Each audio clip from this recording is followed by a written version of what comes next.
성령이 예루살렘 교회에 임했습니다. 그 예루살렘 교회에 큰 능력과 역사가 일어나고 큰 부흥을 경험하게 됩니다.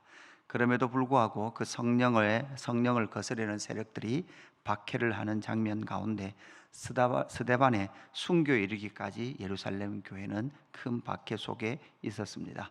그럼에도 불구하고 순교자 스데반은 하늘의 영광을 보며 믿음을 지키며 앞으로 나타날 교회의 그러한 박해와 핍박 속에서도 승리자 스데반의 모습을 우리에게 보여주고 있습니다.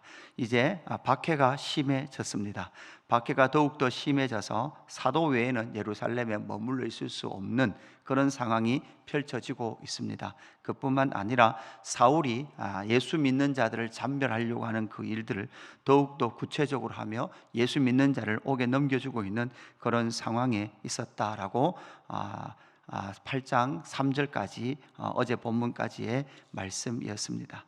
오늘 이제 4절부터 해서 복음이 이제 그 박해 가운데에서도 사마리아 성으로 전하여지는 그런 장면들이 이어지고 있습니다.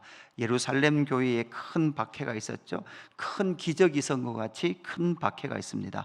그 큰 박해를 통하여서 하나님의 백성들이 흩어지게 되는 거죠. 하나님께서 일하시는 그러한 방법이 바로 박해를 통하여 더 이상 예루살렘에 머물러 있을 수 없는 상황 가운데에서도 흩어지게 하심을 통하여서 하나님은 어떤 일을 하십니까? 오늘 본문 8절에 보니까 그 성에 큰 기쁨이 있더라 이렇게 말하고 있죠.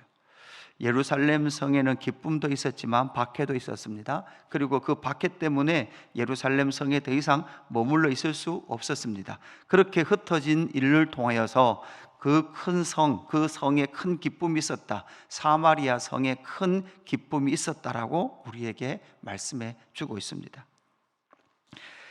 그렇다면 어떤 일을 통하여 하나님은 어떤 방법을 통하여 그 성에 큰 기쁨이 있도록 하셨습니까? 가장 먼저 중요한 것은 경계를 넘는 예루살렘 교회를 우리는 보아야 합니다. 경계를 넘는 복음의 역사를 우리가 보아야 하는 거죠. 4절에 보니까 그 흩어진 사람들이 두루다니며 복음의 말씀을 전할세 빌립이 사마리아 성에 내려가 그리스도를 백성에게 전파하니 이렇게 말씀을 하고 있습니다. 바로 이 빌립이 추방자 빌립이죠. 여러분 흩어진 자라고 표현을 했지만 사실 이 빌립 입장에서 봤을 때는 또한 종교 지도자들을 봤을 때는 그러니까 추방당한 빌립입니다. 이 빌립이 추방당한 가운데에서도 흩어진 가운데에서도 사마리아 성을 향하고 있었다라는 것을 우리에게 말씀해 주고 있는 거죠. 예루살렘 사람들 입장에서 심리적 경계는 어딜까요? 심리적 경계는 바로 가깝지만 심리적으로 아주 먼 바로 사마리아라는 그 땅입니다.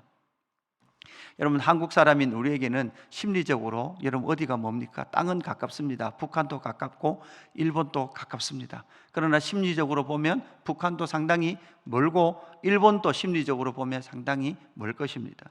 이것처럼 이 예루살렘을 중심으로 했을 때 심리적으로 아주 멀었던, 지리적으로는 가까웠지만 심리적으로 멀었던 그 사마리아 성으로 빌립이 나가게 되는 것이죠.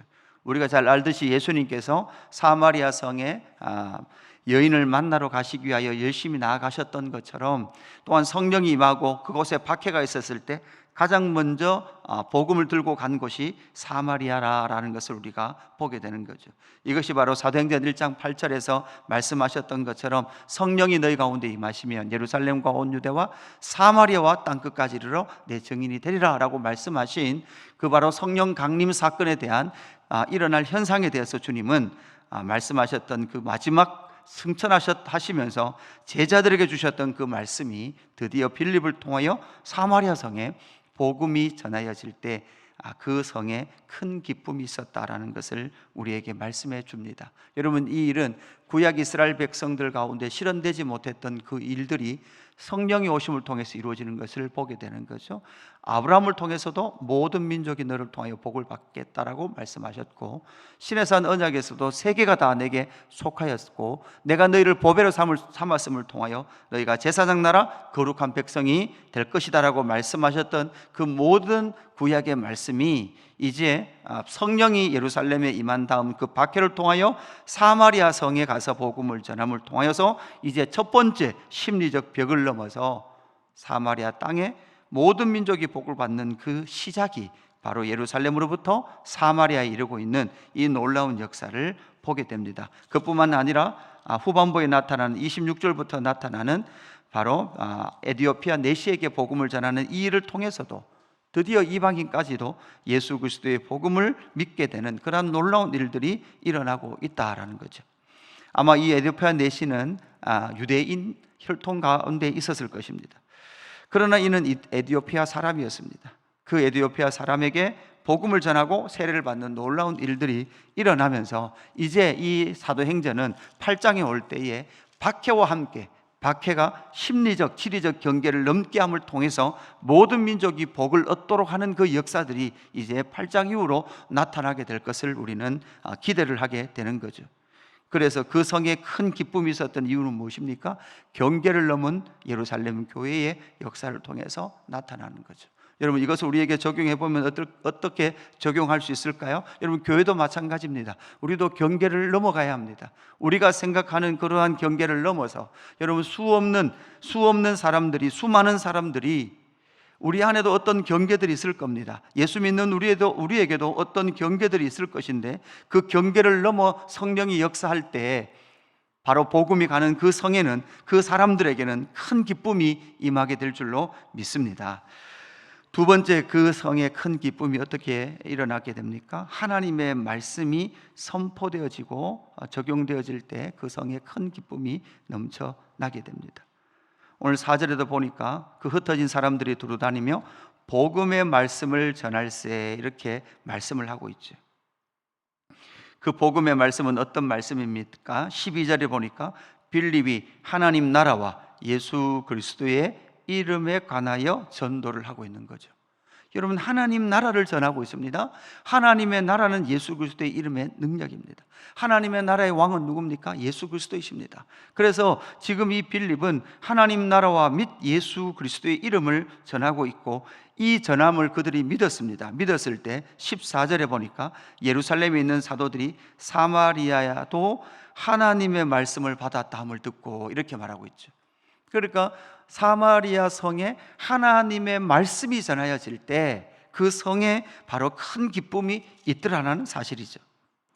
25절 말씀에도 보면 이렇게 기록하고 있습니다. 두 사도가 주의 말씀을 증언하여, 이렇게 말하고 있죠. 그래서 계속해서 이 사도행전 8장에서는 그 경계를 넘은 하나님의 사람들이 경계를 넘어서 그 사마리아 땅과 이방인들을 만날 때 계속해서 주의 말씀을 전하더라는 거죠. 하나님 나라와 및 예수 그리스도의 이름으로 통하여 하나님의 말씀이 어떻게 성취되었는지를 말하고 있더라, 전하고 있더라라는 것입니다. 에디오피아 내시에게도 어떻게 됩니까? 빌립이 바로 이사야 선지자의 글을 읽고 있었던 이 에디오피아 내시, 이 에디오피아 내시가 이사야서를 읽고 있는데 이 이사야서를 전혀 이해할 수 없었습니다. 이 이사야서 53장에서 말하고 있는 고난받는 이 사람이 이사야 선지자 본인을 말하는 건지, 아니면 또 다른 특정한 어떤 일을 가르쳐 말하고 있는지를 전혀 이해하고 있지 못할 때 35절에 보니까 이렇게 말씀하고 있죠. 빌립이 입을 열어 이 글에서 시작하여 예수를 가르쳐 복음을 전하니, 이렇게 말하고 있습니다. 그래서 바로 하나님의 말씀을 가르쳐 선포할 때 그 성에는 큰 기쁨이 있었다라는 것을 우리에게 말씀해 주고 있습니다.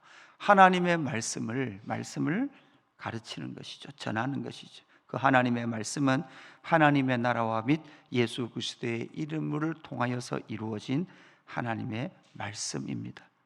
그래서 여러분, 우리가 저와 여러분을 경계를 넘어 이 세상으로 보내실 때 하나님 그들에게 기쁨을 줄 수 있는 것은 우리 안에 있는, 우리에게 주신 하나님의 말씀을 전하고 가르칠 때, 여러분 보십시오. 전하고 가르치는 것은 사도들만이 했던 사역들이 아니라는 것을 우리는 빌립을 통해서도 이 스데반을 통해서도 우리는 분명히 알 수 있는 것이죠. 하나님의 나라의 일꾼들은 항상 해야 될 일이 바로 하나님의 말씀과 하나님의 나라 및 주 예수 그리스도의 이름을 전하는 것이 바로 그들에게 큰 기쁨을 주는 일이다라는 것을 우리에게 말씀해 주고 있습니다. 마지막 하나, 그 큰 성에 기쁨이 있게 하는 것은 주의 말씀이 선포될 때 함께 나타났던 역사가 무엇입니까? 바로 성령의 역사입니다. 주의 복음을 전할 때 그곳에 큰 표적과 기사들이 일어났습니다. 7절 말씀해 보니까 많은 사람에게 붙었던 더러운 귀신들이 크게 소리 지르며 나가고, 여러분 예수님께서 사역하셨던 사역에 가장 큰 표적이, 사람들이 놀랐던 것은 예수님이 가시는 곳마다, 말씀이 전하는 곳마다 어떤 일이 있었습니까? 귀신들이 떠났거든요. 이거와 마찬가지로 주의 말씀이 전할 때 성령 하나님께서 역사하심을 통하여 그곳에서 귀신들이 떠나가고 많은 중풍병자와 못 걷는 사람들이 낫게 되는 일들이 일어났다라는 것을 우리에게 말씀해 줍니다. 마찬가지죠. 13절 말씀에 보면, 여러분 9절부터 나타나는 사람이 누군가 하면 시몬이라는 사람이에요.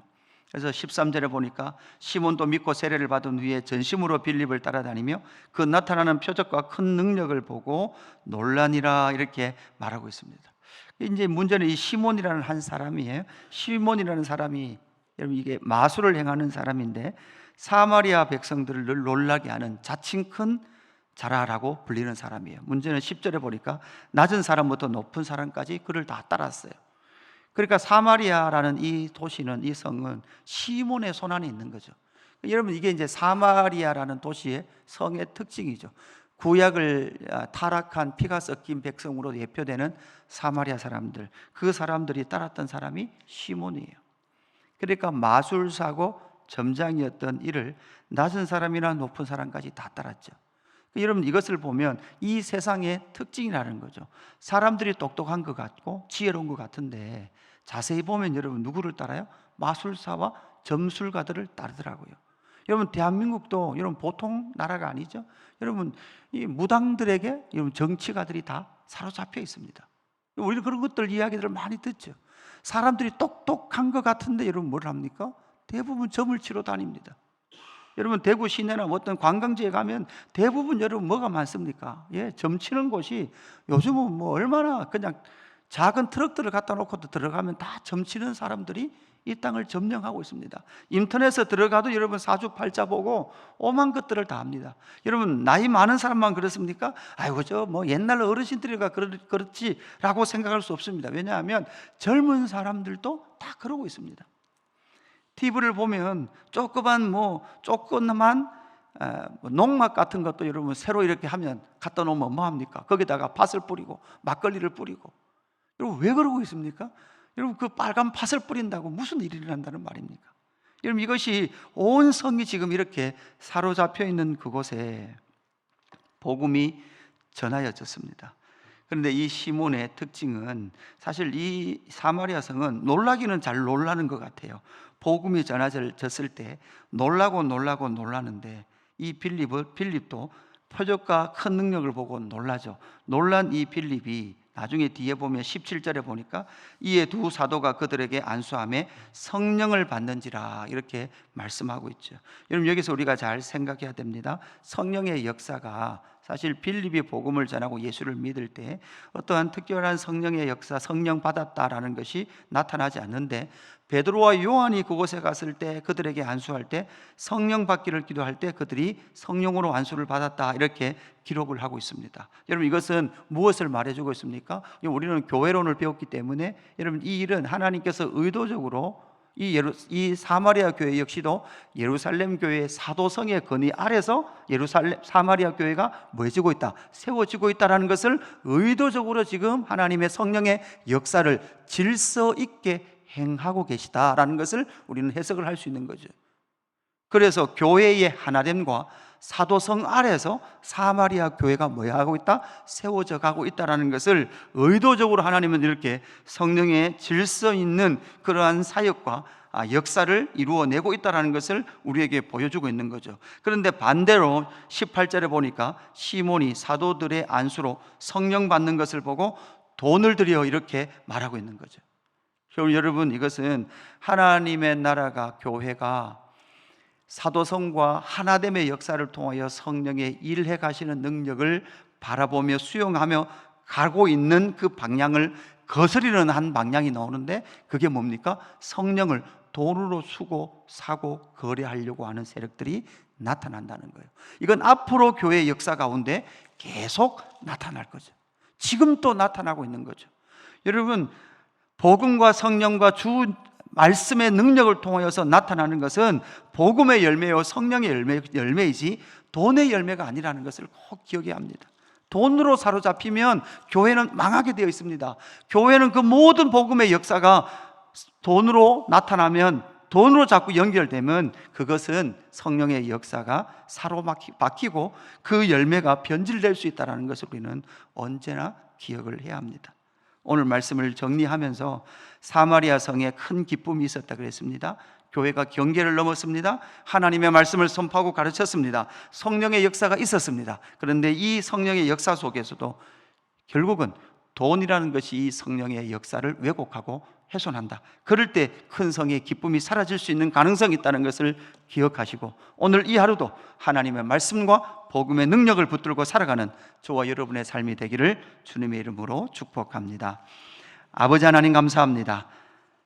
피가 섞인 땅, 저주받은 땅 사마리아라고 하는 그 성에 예수님도 찾아가셨고 성령의 사람도 찾아갈 때 그 성에 큰 기쁨이 있었습니다.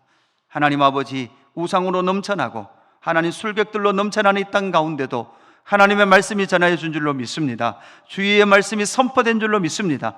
하나님, 복음의 기쁨이 우리 안에 있게 하여 주옵소서. 하나님, 그 사도적 건의와 또한 하나된 교회 가운데 이 한국 땅에도 교회를 세워주신 줄로 믿습니다. 하나님, 이 한국 땅의 교회가 돈의 권위 안에 무너지지 않도록 역사하여 주옵소서. 돈으로 하나님 세워지는 교회가 되지 않게 하여 주시고 주의 진리의 말씀으로 세워지는 교회가 되게 하여 주옵소서.